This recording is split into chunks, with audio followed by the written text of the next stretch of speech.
에스라 10장 18절부터 44절 말씀 마음을 집중하시고 함께 읽어보십니다. 제사장의 무리 중에 이방 여인을 아내로 맞이한 자는 예수와 자손 중 요사닥의 아들과 그의 형제 마아세야와 엘리에셀과 야립과 그달랴라. 그들이 다 손을 잡아 맹세하여 그들의 아내를 내보내기로 하고 또 그 죄로 말미암아 수장 한 마리를 속건제로 드렸으며 또 임멜 자손 중에서는 하나니와 스바데아요 하림 자손 중에서는 마아세야와 엘리야와 스마야와 여히엘과 우시야요 바술 자손 중에서는 엘류에네와 마아세야와 이스마엘과 느다넬과 요사밧과 엘라사였더라. 레위 사람 중에서는 요사밧과 시므이와 글라야와 라는 글레다와 부다야와 유다와 엘리에셀이었더라. 노래하는 자 중에서는 엘리야십이요 문지기 중에서는 살룸과 델렘과 우리였더라. 이스라엘 중에서도는 바로스 자손 중에서는 라마와 이시야와 말기야와 미야민과 엘르아살과 말기야와 브나야요 엘람 자손 중에서는 마따냐와 스가랴와 여히엘과 압디와 여레못과 엘리야요 사뚜 자손 중에서는 엘류에네와 엘리아십과 마따냐와 여레못과 사밧과 아시사요 베베 자손 중에서는 여하난과 하나냐와 삽베와 아들레요 바니 자손 중에서는 무슬람과 말룩과 아다야와 야숫과 스알과 여레못이요 바한 모압 자손 중에서는 안나와 글랄과 분나야와 마세야와 마따냐와 부살렐과 빈누이와 문하세요 하림 자손 중에서는 엘리에셀과 이시야와 말기야와 스마야와 시므온과 베냐민과 말룩과 스마랴요 하숨 자손 중에서는 마뜨레와 마따다와 사밧과 엘리벨렛과 여레미와 문하세와 시므이요 바니 자손 중에서는 마하데와 아므람과 우엘과 분나야와 베드야와 글루히야 와냐와 브네목과 에라십과 마따냐와 마뜨네와 야수아와 바니와 빈누이와 시므이와 셀레마와 나단과 아다야와 막다드베와 사세와 사레와 아사렐과 셀레마와 스마랴와 살룸과 아마랴와 요셉이요 느보 자손 중에서는 여히엘과 마띠디야와 사밧과 스비네와 이또와 요엘과 브나야더라. 이상은 모두 이방 여인을 아내로 맞이한 자라. 그 중에는 자녀를 낳은 여인도 있었더라. 아멘. 낯선 이름들을 읽느라고 수고 많으셨습니다. 지금 우리가 읽은 여기에 이름들이 한 110명 정도 되거든요. 그런데 우리 끝에서 이미 설명한 대로 이상 이 사람들은 모두 이방 여인을 아내로 맞이한 자라 그랬어요. 이 에스라 10장 지금 마지막 장에 이르러서 그 에스라가 그 민족의 거룩함을 회복하는 일에서 아주 중요한 것은 이방인과 결혼함으로써 거룩함이 무너진 것을 간파하고 그리고 그것을 다시 원점에서부터 원점이란 제로 베이스죠. 그런 모든 잘못된 것들은 다 이제 청산함으로써 새롭게 시작하고자 그래서 이제 그 해당하는 이들과 또 백성들이 함께 결의하기를 그 이방인과 결혼한 이들은 이방인들을 다 돌려보내자. 이제 그렇게 해서 우리 앞에서 본 대로 거기에 대표들을 선출을 하고 그리고 그 이제 조사를 하는 거죠. 실사를 하는 거예요. 실제 조사를 해서 거기에 해당하는 인원이 얼마인가 그랬더니 오늘 읽었던 명단이 그 사람들의 명단이에요. 그러면 어떻게 보면은 좀 불명예스러운 명단이죠. 이방 여인들과 결혼했던 이스라엘 사람들의 명단이니까 좀 수치스럽기도 할 것입니다.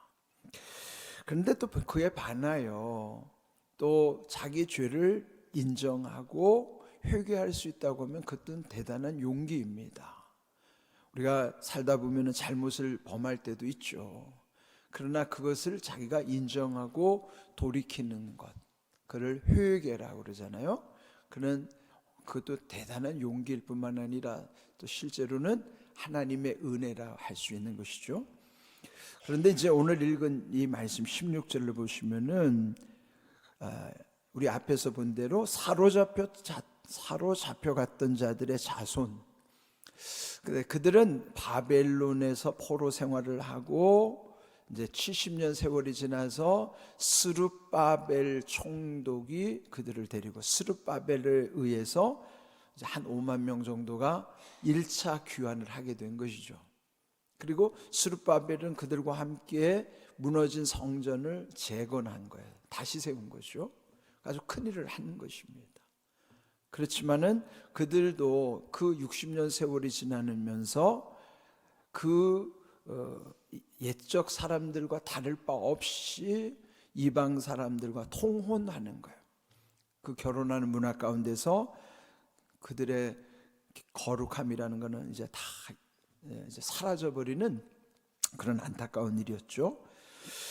그 다음에 오늘 읽은 18절을 보시면은 이제 석 달에 걸쳐서 그 구체적으로 다 조사를 마친 다음에 그 보고하는 내용들이죠. 근데 거기에 해당되는 110여 명의 사람들 중에 먼저 18절을 보면은 제사장 무리 중에 그랬어요.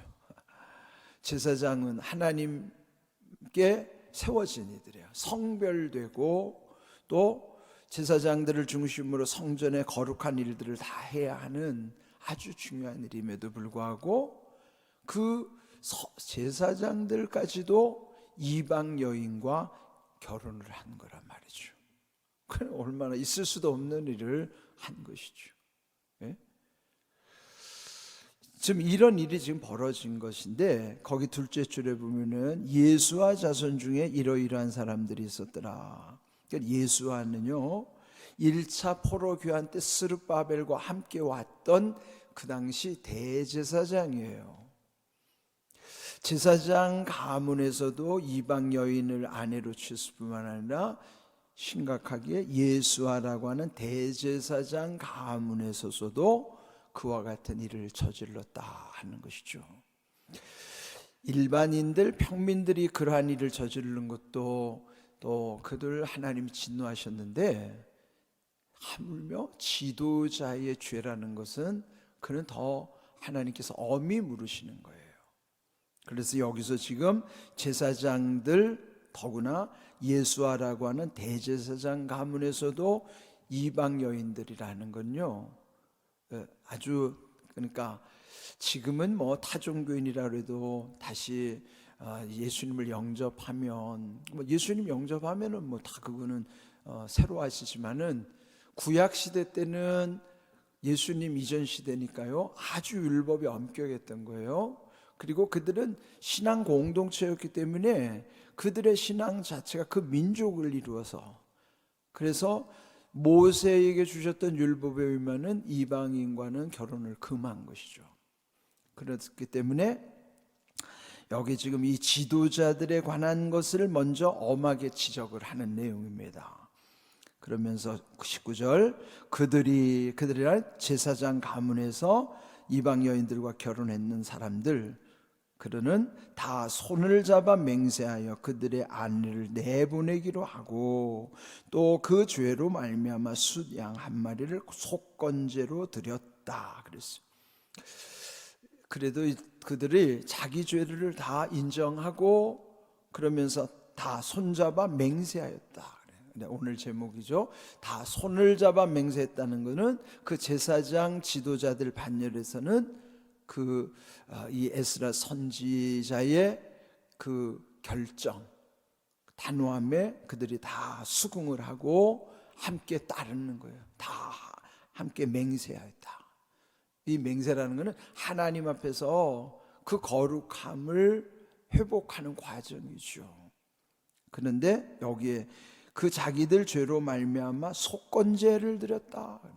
속건제라는 거는요, 레위기에 보면은 레위기에는 5가지 5대 제사가 나오잖아요.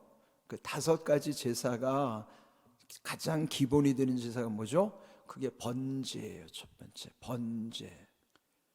이 번제라고 하는 거는 번이 태울다는 태울 번자거든요.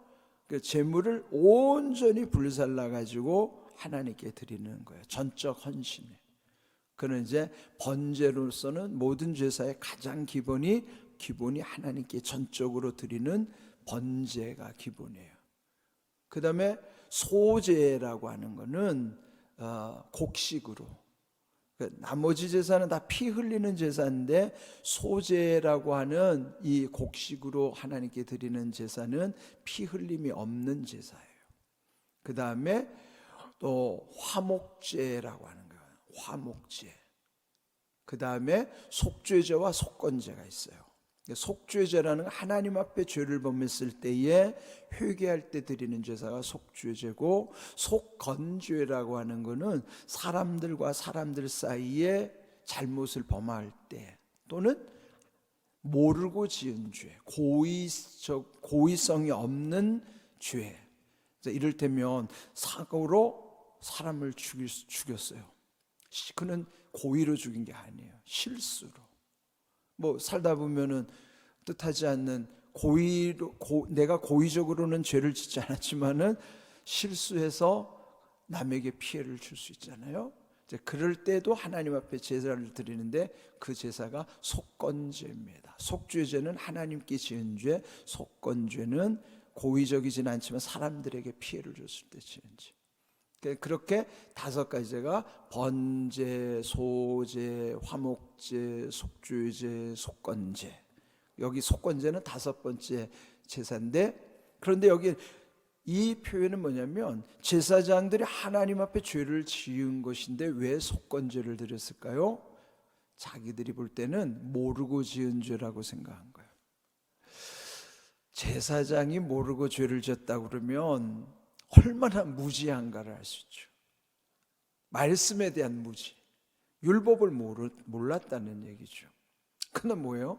제가 목회를 하면서 목사가 말씀도 모르고 단에 서서 설교를 한다고 그러면 그건 말이 안 되잖아요. 그만큼 그 시대가 영적으로 암흑기였기 때문에 제사장들마저도 자기들이 모르고 그 이방 여인들을 아내로 맞이했다 하는 거예요. 그러니까 죄라고 하는 거는 모르고 짓는 죄가 참 많아요. 모르기 때문에 짓는 죄. 그는 무지하기 때문에 짓는 죄. 무지라는 게 뭐냐면 지혜가 없기 때문에. 무지하여 지은 죄, 물론 그 죄는 하나님이 우리의 무지함을 아시기 때문에 긍휼히 여기십니다. 그런데 과연 모르고만 죄를 지을까요? 그렇지 않아요. 알고도 죄 짓습니다. 그는 악하기 때문에 그런 거예요. 그러나 하나님이 엄히 물으십니다. 죄라고 하는 것이, 물론 죄 자체는 다 하나님이 진노하시는 것이지만은 그 죄의 경중을 따지자면은 그래도 모르고 짓는 죄는 하나님이 긍휼을 베풀어 주시면서도 회개할 수 있는 길을 여시지만은 알고도 짓는 죄는 하나님을 무시하는 거예요. 하나님을 속이는 거예요. 그래서 알고 짓는 죄를 악한 죄, 그 죄는 하나님이 엄히 물으시는 거예요. 그래서 우리는요, 악하기 때문에 죄를 짓기도 하지만 약하기 때문에도 죄를 짓는 거예요. 약하다는 건 연약하다는 거죠. 우리는 연약해서 약해서 짓는 죄, 그러나 악해서 짓는 죄. 그래서 우리는 죄인이에요. 그러나 최소한 알고 짓는 죄는 범하면 안 됩니다. 그건 악하기 때문이에요. 하나님을 두려워하면 알고 짓는 죄는 절대 안 짓습니다. 그래도 하나님을 두려워하더라도 여전히 죄를 지을 수밖에 없는 것은 모르기 때문에 짓는 죄, 무지함으로 짓는 죄, 그것도 많아요. 그래서 여전히 우리는 죄인이에요.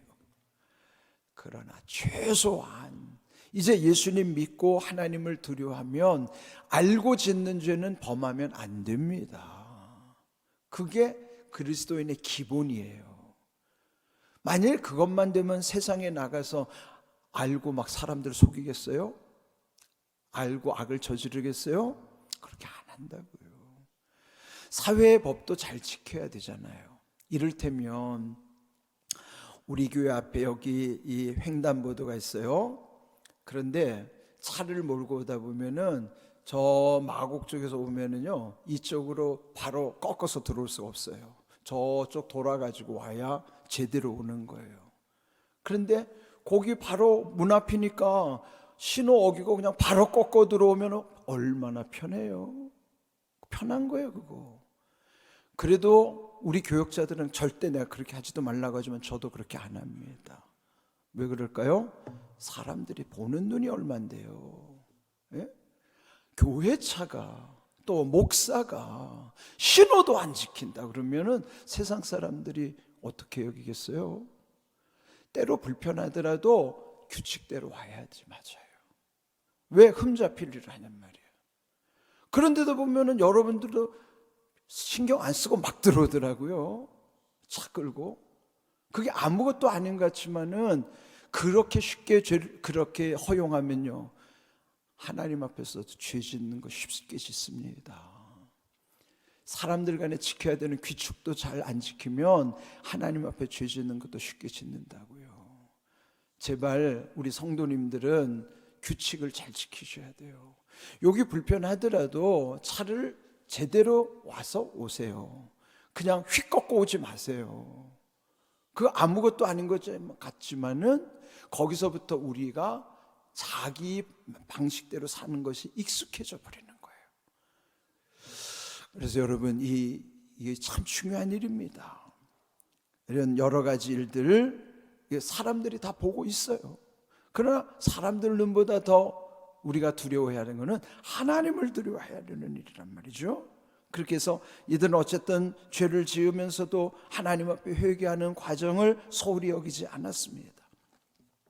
그렇게 해서 이제 이들이 110명의 명단이 사실은 이 성경에 기록됐다고 하는 것은 가문의 수치이기도 하지만은 불명예스러운 일이라고. 더군다나 여기 제사장들뿐만이 아니에요. 여기 23절에 보면 레위 사람들이 성전 일을 도맡아 하는 사람들, 노래하는 자들은 뭐예요? 그들이 하나님이 세우신 찬양대들이에요. 그러니까 교회 안에서 중직들이 이렇게 죄를 짓다는 것이죠. 이런 게 다 가문의 수치이고 개인의 불명예지만은 그래도 그것을 자기들이 다 인정하고 회개의 기회로 삼는 거예요. 그래서 여기 있는 사람들이 그나마 다시 회개했기 때문에 그 미래는 열려져 있는 사람이에요. 그래서 이 사람들은 회개한 인물들로서는 그 믿음이 대단한 믿음이죠. 회개 안 한 사람들보다는 이들은 정말 훌륭한 믿음이에요. 우리가 이런 모든 일을 할 때 여기에 해당하는 사람들이 얼마나 자기들의 그런 일에 대해서 하나님께도 두려웠지만은 또 사람들 사이에도 손가락질이라는 것, 그게 얼마나 두려운 일인지 몰라요. 때로는 하나님을 두려워하기보다는 사람들의 이목을 더 두려워할 때가 있어요. 사람들이 나를 어떻게 여길까? 그러나 그건 별로 중요하지 않아요. 하나님을 두려워하는 게 중요해요. 잠언 29장 25절 말씀 우리 자막을 통해서 함께 좀 읽어보겠습니다. 같이 있습니다. 사람을 두려워하면 올무에 걸리게 되거니와 여호와를 의지하는 자는 안전하리라. 그렇습니다. 되게 우리는 사람을 두려워해요. 사람이 다른 사람들이 나 어떻게 생각할까? 그리고 나보다 좀 힘센 사람이 두렵고, 가진 자가 두렵고, 고위층이 두렵고. 그런데 그렇게 사람 두려워하면 올무에 걸린다는 게 뭘까요? 올무라는 거는 어떤 짐승을 잡기 위해서 보이지 않는 곳에다가 놓은 덫이잖아요. 거기 걸려드는 거죠. 마치 그와 같이 비유하자면 사람 두려워하면 반드시 올무가 됩니다. 그런데 하나님을 두려워하는 자는 하나님을 의지하는 자예요.